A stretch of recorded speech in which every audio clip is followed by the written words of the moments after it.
Hi, welcome to Sharu's kitchen. ಇವತ್ತಿನ recipe ಹೆಸರು ಕಾಳು ಪಲ್ಯ ಮಾಡೋದು ಹೇಗೆ ಅಂತ ನೋಡೋಣ ಬನ್ನಿ. ಮೊದಲಿಗೆ ಒಂದು ಪಾತ್ರೆ ಇಟ್ಟು ಒಂದು 4 ಸ್ಪೂನು ಎಣ್ಣೆ ಹಾಕಿ, ಎಣ್ಣೆ ಬಿಸಿ ಆದಮೇಲೆ ಸ್ವಲ್ಪ ಸಾಸಿವೆ, ಸ್ವಲ್ಪ ಜೀರಿಗೆ,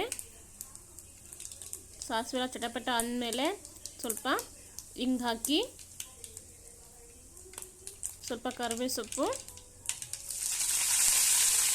ಒಂದು ಕಟ್ ಮಾಡಿರೋ ಈರುಳ್ಳಿ ಹಾಕಿ ಸ್ವಲ್ಪ ಫ್ರೈ ಮಾಡ್ಕೊಳ್ಳಿ. ಈರುಳ್ಳಿ ಎಲ್ಲ ಸ್ವಲ್ಪ ಫ್ರೈ ಆದಮೇಲೆ ಒಂದು ಕಟ್ ಮಾಡಿರೋ ಟೊಮೊಟೊ ಹಾಕಿ, ಟೊಮೊಟೊನೂ ಸ್ವಲ್ಪ ಫ್ರೈ ಮಾಡಿಕೊಂಡು, ಇದು ಹೆಸರು ಕಾಳನ್ನ ಬೇಯಿಸಿ ಇಟ್ಕೊಂಡಿರೋದು ಹಾಕಿ ಸ್ವಲ್ಪ ಕಲಿಸ್ಕೊಳ್ಳಿ.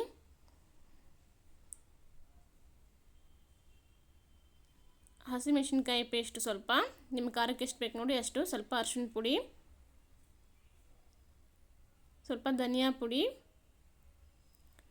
1 ಸ್ಪೂನು ಗರಂ ಮಸಾಲ, 1 ಸ್ಪೂನು ಹುಚ್ಚ ಚಟ್ನಿ ಅಂದರೆ ಗುರೋಳ್ ಪುಡಿ. ಇವಾಗ ಸ್ವಲ್ಪ ತೆಂಗಿನ ತುರಿ ಹಾಕ್ತಾಯಿದ್ದೀನಿ. ಹಾಕಿ ಸ್ವಲ್ಪ ಈ ಥರ ಕಲಿಸ್ಕೊಂಡು, ರುಚಿಗೆ ತಕ್ಕಷ್ಟು ಉಪ್ಪು, ಸ್ವಲ್ಪ ಬೆಲ್ಲ, ನಿಮಗೆ ಬೇಕಾದರೆ ಹಾಕ್ಕೊಳ್ಳಿ, ಬೇಡಂದರೆ ಸ್ಕಿಪ್ ಮಾಡ್ಕೊಳ್ಳಿ. ಕಟ್ ಮಾಡಿರೋ ಕೊತ್ತಂಬರಿ ಸೊಪ್ಪು ಹಾಕಿ